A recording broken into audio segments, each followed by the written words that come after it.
എല്ലാ സഹോദരങ്ങൾക്കും നമ്മുടെ യൂട്യൂബ് ചാനലിലേക്ക് സ്വാഗതം. അപ്പോൾ നമ്മുടെ പരസ്പരത്തിലെ ദീപ്തി IPS എത്തിയിട്ടുണ്ട്. IPS ഒരു പരാതി കംപ്ലൈന്റ് ചെയ്യാനായിട്ടാണ് പുള്ളിക്കാരത്തി വന്നിരിക്കുന്നത്. അപ്പോൾ എന്താണെന്ന് വെച്ചാൽ നമ്മുടെ IPSന് പറയാനുള്ള കാര്യം കേട്ടിട്ട് വരാം. വളരെ പ്രധാനപ്പെട്ട വളരെ സീരിയസ് ആയിട്ടുള്ള ഒരു സ്കാമിനെ കുറിച്ച് നിങ്ങളെ അറിയിക്കാൻ വേണ്ടിയിട്ടാണ് ഈ ഒരു വീഡിയോ ചെയ്യുന്നത്. 2024 സെപ്റ്റംബർ 3 കൊച്ചിയിലുള്ള ഒരു ഓൺലൈൻ ഇൻസ്റ്റിറ്റ്യൂട്ടിന്റെ ഉദ്ഘാടനം ഞാൻ ചെയ്തിരുന്നു. മറ്റു പല പ്രമുഖരും അതിലുണ്ടായിരുന്നു. ഈ കഴിഞ്ഞ കുറച്ച് നാളുകളായിട്ട് എനിക്ക് ഈ സ്ഥാപനത്തിനെതിരെ പല മെസ്സേജുകൾ വരുന്നുണ്ട്. അതായത് പൈസ അടച്ച് പറ്റിക്കപ്പെട്ടു എന്ന് പറഞ്ഞിട്ട് പല കുട്ടികളും സ്ക്രീൻഷോട്ട് ഉൾപ്പെടെ എനിക്ക് അയച്ചു തരുന്നുണ്ട്. എന്റെ പ്രൊഫൈൽ, എന്റെ ഫോട്ടോ ആണ് എന്റെ അനുവാദമില്ലാതെ ഇവർ ബിസിനസിന്റെ ആയിട്ട് ഇവർ ഉപയോഗിക്കുന്നത്. ബിസിനസ് വാട്സപ്പിലൊക്കെ ഇവർ എന്റെ പിക്ചറാണ് പ്രൊഫൈലായിട്ട് യൂസ് ചെയ്യുന്നത്. ഇതെന്റെ അറിവോടുകൂടിയല്ല. അതുകൊണ്ട് തന്നെ ഞാൻ നിയമപരമായിട്ട് അവർക്ക് നോട്ടീസ് അയച്ചിരിക്കുകയാണ്. ഒപ്പം എന്റെ കൂടെ അന്ന് ഉദ്ഘാടനത്തിൽ പങ്കെടുത്ത കൊച്ചിയിലെ തന്നെ ഒരു പൊളിറ്റിക്കൽ ലീഡറിനെ ഞാൻ ഇത് എല്ലാ ഡീറ്റെയിൽസും വെച്ചിട്ട് അദ്ദേഹത്തിനെ പേഴ്സണലി അറിയിച്ചിട്ടുണ്ട്. അദ്ദേഹവും നടപടികൾ എടുത്തുകൊള്ളാമെന്ന് എനിക്ക് ഉറപ്പ് നൽകിയിട്ടുണ്ട്. ഒരു ഇനോഗ്രേഷൻ നമുക്ക് വരുമ്പോൾ നമ്മൾ പലപ്പോഴും PR ഏജൻസി വഴിയാണ് നമുക്ക് ഉദ്ഘാടനങ്ങൾ വരിക. ഒരു ഇൻസ്റ്റിറ്റ്യൂട്ട് ആണെങ്കിൽ നമ്മൾ അതിന് എല്ലാ സർട്ടിഫിക്കേഷനും ഉണ്ടോ എന്ന് നമ്മൾ അന്വേഷിക്കും. അങ്ങനെ എല്ലാ സർട്ടിഫിക്കറ്റ്സും ഉണ്ട് എന്നുള്ള അറിവോടുകൂടി തന്നെയാണ് ഞാനും ഇതിന്റെ ഉദ്ഘാടനത്തിൽ പങ്കെടുത്തത്. ഈ ഉദ്ഘാടനത്തിൽ പങ്കെടുക്കുന്നതിന് മുമ്പും ശേഷവും എനിക്ക് ഇതിന്റെ ഡയറക്റ്റ് ഇവരുടെ ആരുമായിട്ടും എനിക്ക് യാതൊരു തരത്തിലും ബന്ധം ഇല്ല. എനിക്ക് ഇവരെ പേഴ്സണലി അറിയില്ല. ഇവര് എന്റെ സമ്മതമില്ലാതെയാണ് അന്ന് ഇനോഗ്രേഷൻ അവരെടുത്ത് എന്റെ ഫോട്ടോ അവർ പബ്ലിസിറ്റിക്ക് യൂസ് ചെയ്തിരിക്കുന്നത്. ഇത് കണ്ടിട്ട് പല കുഞ്ഞുങ്ങളും അവരുടെ നല്ല ഭാവി കണ്ടുകൊണ്ട് പൈസ ഉണ്ടാക്കി, പല മാതാപിതാക്കളും ഈ ഇൻസ്റ്റിറ്റ്യൂട്ടിൽ ചേരാൻ വേണ്ടി പൈസ അടച്ച് പിന്നീട് ഇവരെ കോൺടാക്ട് ചെയ്യുമ്പോൾ ഒരു വിവരവുമില്ല. ഞാൻ ഇവരുടെ ഗൂഗിൾ അക്കൗണ്ട് നോക്കിയപ്പോൾ പറ്റിക്കപ്പെട്ട ഒരുപാട് ആളുകളുടെ റിവ്യൂസ് അതിന് അടിയിലുണ്ടായിരുന്നു. എന്റെ അറിവ് ശരിയാണെങ്കിൽ ഏകദേശം 300-ലധികം കുട്ടികളാണ് ഇവരുടെ തട്ടിപ്പിന് ഇരയായിരിക്കുന്നത്. നിങ്ങൾ ചെയ്യേണ്ടത് എത്രയും വേഗം നിയമപരമായി മുന്നോട്ട് പോവുക. കേരളത്തിൽ വിദ്യാഭ്യാസത്തിന്റെ പേരിൽ ഇങ്ങനെ ഒരു തട്ടിപ്പ് നടത്തുന്ന ഒരു ടീം ഉണ്ടെങ്കിൽ അവരെ എത്രയും വേഗം തന്നെ നിയമത്തിന് മുന്നിൽ കൊണ്ടുവരിക എന്നുള്ളതാണ് നമുക്ക് ചെയ്യാൻ കഴിയുന്ന ഒരു കാര്യം. അതുകൊണ്ട് ഇനി സമയം ഒട്ടും തന്നെ കളയാതെ ലീഗലി തന്നെ മൂവ് ചെയ്യുക. ഇവരെ എത്രയും പെട്ടെന്ന് അറസ്റ്റ് ചെയ്യാനുള്ള കാര്യങ്ങളിലേക്ക് പോവുക. ഞാൻ എന്റെ ഭാഗത്തുനിന്ന് എന്റെ സമ്മതമില്ലാതെ ഈ ഒരു തട്ടിപ്പിന് വേണ്ടിയിട്ട് എന്റെ ഫേസ് യൂസ് ചെയ്തതിന് ഞാനും ലീഗലി തന്നെ മൂവ് ചെയ്തു. അവർക്ക് നോട്ടീസ് അയച്ചിട്ടുണ്ട്. നിങ്ങളും എത്രയും പെട്ടെന്ന് ആ ഒരു കാര്യം ചെയ്യുക. ഈ ഒരു കാര്യം നിങ്ങളെ അറിയിക്കാൻ വേണ്ടിയിട്ട്, ഇനിയും കൂടുതൽ ആളുകൾ ഇതിൽ പെടാതിരിക്കാൻ വേണ്ടിയിട്ടാണ് ഈ ഒരു വീഡിയോ ഞാൻ ചെയ്യുന്നത്. ഇവരുടെ പേര് ഞാൻ മെൻഷൻ ചെയ്യാത്തത് ലീഗലി മൂവ് ചെയ്തതുകൊണ്ടാണ്, നിയമതടസ്സമുള്ളതുകൊണ്ട് മാത്രമാണ് ഇവരുടെ പേര് ഞാൻ മെൻഷൻ ചെയ്യാത്തത്. ഇതിന്റെ ഭാഗമായ എല്ലാവർക്കും ഇവരുടെ ഡീറ്റെയിൽസ് അറിയാം. അപ്പോൾ എത്രയും പെട്ടെന്ന് ഞാൻ പറഞ്ഞ പോലെ തന്നെ ലീഗലി മൂവ് ചെയ്യുക. ഈ തട്ടിപ്പ് നടത്തിയവരെ നിയമത്തിന് മുന്നിൽ എത്രയും വേഗം കൊണ്ടുവരാൻ നമുക്ക് ശ്രമിക്കാം. അപ്പോൾ ഈ ഗായത്രി അരുണിന്റെ ഫോട്ടോ എടുത്തിട്ട് അനാവശ്യമായിട്ട് ഉപയോഗിച്ച ചിലരെ കുറിച്ചിട്ടാണ് ഇവരിവിടെ പറയുന്നത്. അത് കുട്ടികൾ പഠിക്കുന്ന സ്ഥലമാണ്. അപ്പോൾ അവിടെ ഇവരായിരുന്നു അവിടെ വന്ന് ഉദ്ഘാടനവും കാര്യങ്ങളൊക്കെ ചെയ്തിട്ടുണ്ടായിരുന്നത്. പക്ഷെ പിന്നീട് ഇവർ പോലും അറിയാണ്ട് ഇവരുടെ ഫോട്ടോയൊക്കെ വെച്ചിട്ട് ഇവർ ഓരോരോ തെമ്മാടിത്തരങ്ങൾ കാണിക്കുമ്പോൾ എന്താ പറയാനുള്ളത്? ഇതിപ്പോൾ ഈ ഒരു വീഡിയോയിൽ വന്നിട്ട് ഗായത്രി പറയാനുള്ള കാര്യങ്ങളെല്ലാം വളരെ ക്ലിയർ ആയിട്ട് പറയുന്നുണ്ട്. അപ്പോൾ ഇതിനപ്പുറത്തേക്ക് നമ്മൾ എന്ത് പറയാനാണ്? അപ്പോൾ ഇവിടെ പറയാനുള്ള മറ്റൊരു കാര്യം എന്ന് വെച്ചാൽ, ഗായത്രി ഈ ഒരു സ്ഥാപനത്തിൻ്റെ പേര് മാത്രം പുറത്ത് പറയുന്നില്ല. അതിലൊരു കാര്യം പറയുമ്പോൾ ആ ഒരു സ്ഥാപനത്തിൻ്റെ പേര് എന്തിനു മറച്ചു വെക്കണം? ഈ ഒരു കാര്യം ഗായത്രി മറച്ചു വെച്ചപ്പോൾ എനിക്ക് ഓർമ്മ വന്നത് എന്താണെന്ന് അറിയാമോ? ഇപ്പോൾ കുറച്ച് ദിവസങ്ങൾക്ക് മുമ്പ് ആദ്യം ഒരുത്തി വൈറലാവാൻ വേണ്ടിയിട്ട് നമ്മുടെ ബസ്സിൽ കയറി ഇരുന്നിട്ട് ഫോൺ ഓപ്പൺ ചെയ്ത് വെച്ചിട്ട് കൈ പൊക്കി കാണിച്ചും കക്ഷം തിരിച്ച് വെച്ചും ഒക്കെ എടുത്തിരുന്ന ഒരു പാവപ്പെട്ട മനുഷ്യൻ്റെ വീഡിയോ എടുത്തിട്ടുണ്ടായിരുന്നു. എന്നിട്ട് അയാളുടെ കൈ ഇവളുടെ വയറിൽ വെച്ചെന്നോ എവിടെയൊക്കെയോ വച്ചു എന്നൊക്കെ പറഞ്ഞിട്ട് പുള്ളിക്കാരത്തി വന്നിട്ടുണ്ടായിരുന്നു. ഒരു സംഭവത്തിൽ പുള്ളിക്കാരത്തി ഭയങ്കര വൈറലായിരുന്നു. പക്ഷെ ആ ഒരു സമയത്ത് ഈ പുള്ളിക്കാരത്തി ആ ഒരു മനുഷ്യൻ്റെ മുഖം ബ്ലറർ ചെയ്താണ് കൊടുത്തിട്ടുണ്ടായിരുന്നത്. അപ്പോൾ ഈ ദീപ്തി ഈ ഒരു സ്ഥാപനത്തിൻ്റെ പേര് പറയാതിരുന്നപ്പോഴും എനിക്ക് ആ ഒരു സംഭവമാണ് ഓർമ്മ വന്നത്. കാരണം ദീപ്തിക്ക് വേണമെങ്കിൽ ആ ഒരു സ്ഥാപനത്തിൻ്റെ പേര് പറയാം. ആ ഒരു സ്ഥാപനത്തിൻ്റെ പേര് മറച്ച് വെച്ചിട്ട് പിന്നെ എന്തിനാണ് ഇങ്ങനെ ഒരു വീഡിയോ ചെയ്യേണ്ടത്? അതിൻ്റെ ആവശ്യകത എന്താണ്? നമ്മൾ ഒരു കാര്യം പറയുമ്പോൾ അതിന് കൃത്യമായിട്ടുള്ള ഒരു വിവരണം കൊടുക്കണം. ബാക്കിയുള്ളതെല്ലാം പറഞ്ഞു, എന്നിട്ട് ഇത് മാത്രം പറയാത്തതിൻ്റെ ഗുട്ടൻസ് എനിക്ക് മനസ്സിലാവുന്നില്ല. അപ്പോൾ എനിക്ക് ഓർമ്മ വരുന്നത് എന്താണെന്ന് വെച്ചാൽ, ഒരു മനുഷ്യൻ്റെ മുഖത്ത് മീശ എടുത്തിട്ട് താടി അവിടെ വെച്ചിരിക്കുന്നത് പോലെ എനിക്ക് ഫീൽ ചെയ്തത്. ഒന്ന് ഓർത്ത് നോക്കൂ, മീശ എടുത്തിട്ട് താടി മാത്രം വെച്ചിരുന്ന എന്തിനു കൊള്ളാം? അതുപോലെയാണ് ഈ ഒരു പുള്ളിക്കാരത്തി കാണിച്ചത്. ബാക്കിയുള്ള എല്ലാ കാര്യങ്ങളും പറഞ്ഞു, എന്നാൽ ആ സ്ഥാപനത്തിൻ്റെ പേരൊന്നും പറയുന്നില്ല.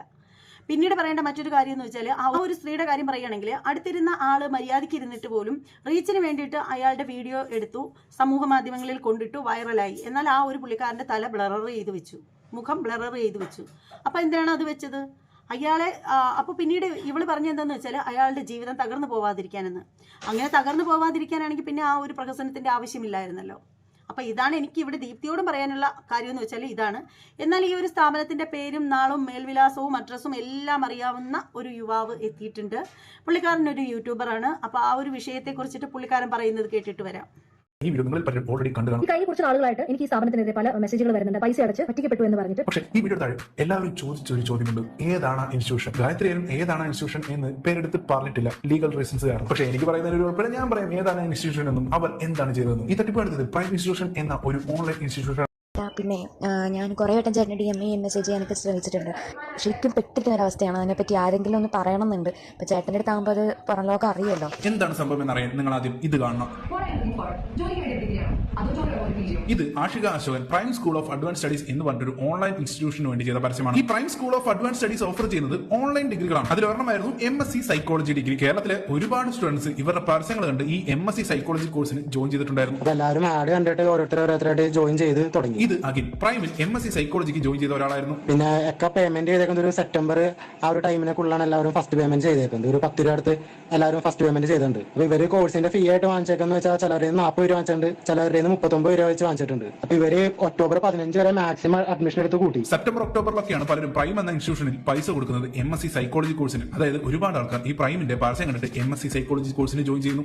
ജെയിൻ യൂണിവേഴ്സിറ്റിയുടെ ഓൺലൈൻ കോഴ്സ് ആണ് എന്നാണ് അവർ പരസ്യം ചെയ്തത്. ഈ കാണുന്നത് അവർ സ്റ്റുഡൻസിന് ഷെയർ ചെയ്ത ബ്രോഷറുകളാണ്. ഒക്ടോബർ 2025 വരെ ഇവർ അഡ്മിഷൻ കൊടുക്കുന്നുണ്ടായിരുന്നു ഈ കോഴ്സിന്. ഇത് പ്രൈമിന്റെ സ്റ്റാഫായ ആതിര ഒരു സ്റ്റുഡന്റിന്റെ അടുത്ത് പേയ്മെന്റ് ചോദിക്കുന്നതിന്റെ സ്ക്രീൻഷോട്ടാണ്. ഡേറ്റ് നോക്കൂ, സെപ്റ്റംബർ 25, 2025 ആണ്. സെപ്റ്റംബർ 30 പ്രൈമിന് ആ സ്റ്റുഡന്റ് കോഴ്സിന്റെ ആദ്യ ഗഡു അയച്ചു കൊടുക്കുന്നുണ്ട്. പക്ഷേ UGC അതായത് യൂണിവേഴ്സിറ്റി ഗ്രാന്റ്സ് കമ്മീഷൻ ഓൺലൈനായിട്ട് MSc സൈക്കോളജി ഡിഗ്രികൾ ഓഫർ ചെയ്യുന്നതിൽ വിലക്കുന്നുണ്ട് യൂണിവേഴ്സിറ്റികൾ. പ്രൈം എല്ലാവരുടെയും അടുത്ത് ഇത് തന്നെയാണ് പറഞ്ഞത്. ഒക്ടോബർ ഒക്കെ കഴിഞ്ഞിട്ട് എല്ലാവരും പൈസ കൊടുത്തതിന് ശേഷമാണ് ഇത് പറഞ്ഞത് കേട്ടോ. അതിനുശേഷം ഒക്ടോബർ 15 ശേഷം ഒരു മാസം കഴിഞ്ഞപ്പോൾ UGC കോഴ്സ് ക്യാൻസൽ ചെയ്ത് കളഞ്ഞു. UGC പറഞ്ഞു ഓൺലൈനായിട്ട് MSc സൈക്കോളജി കോഴ്സ് പഠിപ്പിക്കേണ്ട എന്നുള്ള രീതിയിൽ UGC കോഴ്സ് ക്യാൻസൽ ചെയ്തു. പക്ഷേ ഇവിടെ എന്താണ് പ്രശ്നം എന്ന് വെച്ചാൽ UGC ഇങ്ങനെ ഒരു ഓൺലൈൻ കോഴ്സ് ബാൻ ചെയ്യുന്നത് ഓഗസ്റ്റ് 12, 2025 ഇതാണ് അതിന്റെ നോട്ടിഫിക്കേഷൻ ഔട്ട്. അതായത് ഈ പ്രൈം എന്ന ഇൻസ്റ്റിറ്റ്യൂട്ട് ഇല്ലാത്ത കോഴ്സ് ഉണ്ടെന്ന് പറഞ്ഞ് ആൾക്കാരെ പറഞ്ഞ് പറ്റിക്കുകയായിരുന്നു. ഓഗസ്റ്റിൽ ബാൻ ചെയ്ത കോഴ്സിന് സെപ്റ്റംബറിലും ഒക്ടോബറിലും ഇവർ പൈസ വാങ്ങിക്കുന്നുണ്ടായിരുന്നു. സ്റ്റുഡൻസ് ചിലപ്പോൾ അറിഞ്ഞിട്ടുണ്ടാവില്ല ഇതുപോലെ ഒരു ബാൻ വന്നിട്ടുള്ള കാര്യം തന്നെ. പക്ഷേ ഈ പറയുന്ന ഇൻസ്റ്റിറ്റ്യൂഷൻ അത് അറിയാതെ ഇരിക്കാൻ വല്ല സാധ്യതയുണ്ടോ? അതും ഒരു online course MSc psychology offer ചെയ്യുന്ന ഒരു ഇൻസ്റ്റിറ്റ്യൂഷന്. അപ്പോൾ ഇതൊക്കെ സംഭവിച്ചതിന് ശേഷം സ്റ്റുഡൻസ് പോയിട്ട് റീഫണ്ട് ചോദിച്ചപ്പോഴും അപ്പോഴേക്കും പിന്നീട് ഇവരുടെ ഭാഗത്തുനിന്ന് റെസ്പോൺസ് ഒന്നുമില്ല. അപ്പോഴാണ് ഓരോരുത്തരായിട്ട് ഇവരെ വിളിച്ചു തുടങ്ങിയത്. അപ്പോൾ പല നമ്പറുകളും സ്വിച്ച് ഓഫ് ആയി തുടങ്ങി. കോൺടാക്ട് നമ്പർ മൊത്തം സ്വിച്ച് ഓഫ്, എല്ലാം നോൺ റീച്ചബിൾ, സ്വിച്ച് ഓഫ്. 100 കണക്കിന് സ്റ്റുഡൻസിന്റെ പൈസയാണ് ഇവർ തട്ടിയെടുത്തിരിക്കുന്നത്. പലരും ഈ പ്രൈം ഇൻസ്റ്റിറ്റ്യൂഷനിൽ പൈസ കൊടുത്തവിടെ ബജാജ് ഫിൻസർവിന്റെ EMI വെച്ചിട്ടാണ്. ഇല്ലാത്ത കോഴ്സിന് സ്റ്റുഡൻസ് ഇപ്പോൾ എല്ലാ മാസവും EMI അടച്ചുകൊണ്ട് ജനങ്ങൾ അറിയാതിരിക്കോ ആ ഒരു സ്ഥാപനത്തിന്റെ പേരെന്താണെന്ന്? തീർച്ചയായിട്ടും അറിയും. പിന്നെ എന്ത് തന്നെയാണെങ്കിലും ഇത്തരം കൂതറ പരിപാടികളുമായിട്ട് ഇറങ്ങിത്തിരിച്ചിരിക്കുന്ന ആരാണെങ്കിലും വെറുതെ വിടരുത്. കാര്യം നിയമപരമായിട്ട് തന്നെ ഇത്തരത്തിലുള്ള ആളുകളെ നേരിടണം. ഇതിന് വേണ്ടിയിട്ടാണ്, പണത്തിന് വേണ്ടിയിട്ടാണല്ലോ കാണിച്ചു കൂട്ടുന്നത്. ഓരോ മനുഷ്യനും ജീവിക്കാൻ വേണ്ടിയിട്ടാണ് പണ്ട് കാലത്തൊക്കെ പണം ഉണ്ടാക്കുന്നതിന് വേണ്ടിയിട്ട് ഓടിയിട്ടുള്ളത്. ഇപ്പൊ ജീവിക്കാൻ വേണ്ടിയിട്ട് മാത്രമല്ല, ആളുകൾക്ക് എങ്ങനെയാണെന്ന് വെച്ചാൽ വൈറലാവാൻ വേണ്ടിയിട്ട് എന്ത് തോന്നിയാസവും കാണിക്കും ആളുകൾ. പ്രത്യേകിച്ച് പണം ഉണ്ടാക്കുന്ന കാര്യത്തിലായാലും ശരിയല്ല, പണം ഉണ്ടാക്കുന്നതിന് വേണ്ടിയിട്ട് വൈറലാവാൻ ശ്രമിക്കുന്ന ആളുകളും ഉണ്ട്. അപ്പോൾ എന്തായാലും ഈ ഒരു സ്ഥാപനത്തിൽ ഇവരുടെ സമ്മതമില്ലാണ്ട് ഇവരുടെ ഫോട്ടോ ഉപയോഗിച്ച് പബ്ലിസിറ്റി ചെയ്തത് ഒട്ടും ശരിയായില്ല. വെറും ഡാഡി ഇല്ലാ തരമാണെന്നേ പറയാൻ നിവർത്തിയുള്ളൂ. അപ്പോൾ എന്തായാലും ഈ പറയുന്ന നമ്മുടെ ഗായത്രി അരുൺ നിയമപരമായിട്ട് തന്നെ ഈ ഒരു വിഷയത്തെ നേരിടട്ടെ. അത് തന്നെയാണ് ആവശ്യവും. എന്തായാലും ഈ ഒരു വീഡിയോയെ കുറിച്ചിട്ടുള്ള നിങ്ങളുടെ അഭിപ്രായം എന്താണെന്ന് വെച്ചാൽ കമന്റ് ബോക്സിൽ രേഖപ്പെടുത്തുക. ഇപ്പോൾ കുറേ ദിവസമായിട്ട് എൻ്റെ വീഡിയോകളും കാര്യങ്ങളൊന്നും വരാറില്ലായിരുന്നു. വല്ലപ്പോഴും ഒക്കെ ഓരോന്നൊക്കെ വരുന്നോളായിരുന്നു. ഒരു ദിവസം ചിലപ്പോൾ എപ്പോഴെങ്കിലും ഒരെണ്ണം തന്നെ വന്നാലായി. വരുന്ന വീഡിയോയ്ക്ക് അത്ര ക്ലാരിറ്റിയോ സംഭവങ്ങളോ ഒന്നും ഉണ്ടായിരുന്നില്ല. അപ്പോഴുള്ള ട്രെൻഡിങ് ആയിട്ടുള്ള സംഭവങ്ങളും ആയിരുന്നില്ല ഞാൻ ഇട്ടുകൊണ്ടിരുന്നത്. അപ്പോൾ അത് എന്തുകൊണ്ടാണെന്ന് വെച്ചാൽ അങ്ങനെ ചെയ്യാൻ പറ്റുന്ന ഒരു സാഹചര്യം ആയിരുന്നില്ല. കാരണം എൻ്റെ വീടിനോട് തൊട്ട് ചേർന്നിരിക്കുന്ന ക്ഷേത്രത്തിൽ ഉത്സവം നടക്കുകയായിരുന്നു. അപ്പോൾ നമ്മുടെ വീട്ടിലേക്ക് ദർശനം കിട്ടുന്ന രീതിയിലാണ് ആ ഒരു സ്പീക്കർ സംഭവങ്ങളൊക്കെ വെച്ചിട്ടുണ്ടായിരുന്നത്. അപ്പോൾ എപ്പോഴും ഉച്ചത്തിലുള്ള ശബ്ദം വന്നുകൊണ്ടേയിരിക്കും. അപ്പോൾ അതുകൊണ്ട് തന്നെ എനിക്ക് വീഡിയോ ചെയ്യാൻ പറ്റുന്ന ഒരു സാഹചര്യം ആയിരുന്നില്ല. അപ്പോൾ അതുകൊണ്ടാണ് ഞാൻ നേരത്തെ ഷെഡ്യൂൾ ചെയ്ത് വച്ചിരുന്ന വീഡിയോകളാണ് നിങ്ങൾ കണ്ടുകൊണ്ടിരുന്നത്. ആ വീഡിയോകൾ ആ സമയത്ത് വളരെ ട്രെൻഡിങ് ആയിട്ടുണ്ടായിരുന്നു താനും. അപ്പോൾ അതാണ് സംഭവം. ഇനി മറ്റൊരു വീഡിയോ ആയിട്ട് വീണ്ടും കാണാം. അതുവരെ എല്ലാവർക്കും ബൈ.